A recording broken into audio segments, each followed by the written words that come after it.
بسم اللہ الرحمن الرحیم۔ السلام علیکم دوستو، قرض ایک مصیبت ہے جو انسان کی کمر توڑ دیتی ہے۔ ایسے میں قرض کے متعلق ہمارے پیارے نبی صلی اللہ علیہ وسلم کے جو ارشادات ہیں، ہم انہیں آپ کے سامنے پیش کرنے کی سعادت حاصل کر رہے ہیں۔ اس ویڈیو کو شروع کرنے سے پہلے آپ سے گزارش ہے کہ ویڈیو کو لائک کر دیں اور پسند آئے تو شیئر ضرور کریں۔ صحیح بخاری حدیث نمبر 457 میں حضرت کعب بن مالک رضی اللہ تعالیٰ عنہ سے روایت ہے کہ انہوں نے مسجد نبوی میں عبداللہ بن ابی حضرت سے اپنا قرض واپس مانگا اور دونوں کی گفتگو بلند آوازوں سے ہونے لگی، یہاں تک کہ رسول اللہ صلی اللہ علیہ وسلم نے اپنے حجرے سے سن لیا۔ آپ پردہ ہٹا کر باہر تشریف لائے اور پکارا، کعب بولے، جی یا رسول اللہ، حکم فرمائیے، کیا ارشاد ہے؟ آپ صلی اللہ علیہ وسلم نے فرمایا کہ تم اپنے قرض میں سے اتنا کم کر دو، یعنی آپ کا اشارہ تھا کہ آدھا کم کر دیں۔ انہوں نے کہا، یا رسول اللہ، میں نے بخوشی ایسا کر دیا، یعنی آدھا قرض معاف کر دیا۔ پھر آپ نے ابن ابی حضرت سے فرمایا، اچھا اب اٹھو اور اس کا قرض ادا کرو۔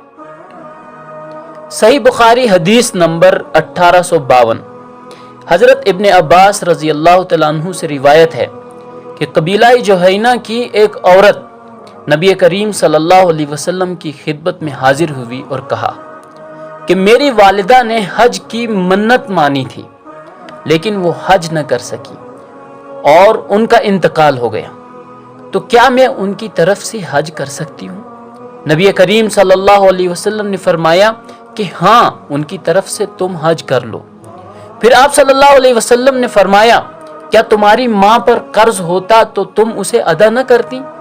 اللہ تعالیٰ کا قرضہ تو اس کا سب سے زیادہ مستحق ہے کہ اسے پورا کیا جائے، بس اللہ تعالیٰ کا قرض ادا کرنا بہت ضروری ہے۔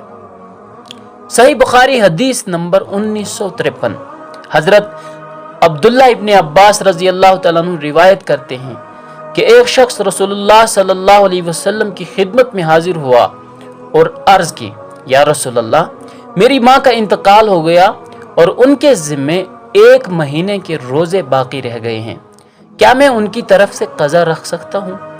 آپ صلی اللہ علیہ وسلم نے فرمایا، ہاں ضرور، اللہ تعالیٰ کا قرض اس بات کا زیادہ مستحق ہے کہ اسے ادا کر دیا جائے۔ صحیح بخاری حدیث نمبر 2069 حضرت انس رضی اللہ تعالیٰ عنہ سے روایت ہے کہ وہ نبی کریم صلی اللہ علیہ وسلم کی خدمت میں جو کی روٹی اور بدبودار چربی یعنی سالن کے طور پر لے گئے۔ نبی کریم صلی اللہ علیہ وسلم نے اس وقت اپنی زیرہ مدینہ میں ایک یہودی کے ہاں گروی رکھی تھی اور اس سے اپنے گھر والوں کے لیے قرض لیا تھا۔ میں نے خود آپ کو یہ فرماتے ہوئے سنا کہ محمد صلی اللہ علیہ وسلم کے گھرانے میں کوئی شام ایسی نہیں آئی جس میں ان کے پاس 1 سا گیہوں یا 1 سا کوئی غلہ موجود رہا ہو، حالانکہ آپ صلی اللہ علیہ وسلم کی گھر والیوں کی تعداد 9 تھی۔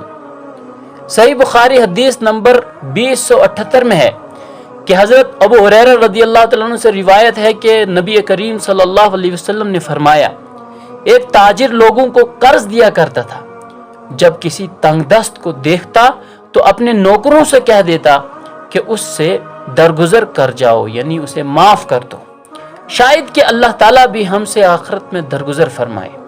چنانچہ اللہ تعالیٰ نے اس کے مرنے کے بعد اس کو بخش دیا۔ جزا اللہ عنا محمد صلی اللہ علیہ وسلم بما ہوا اہلہ۔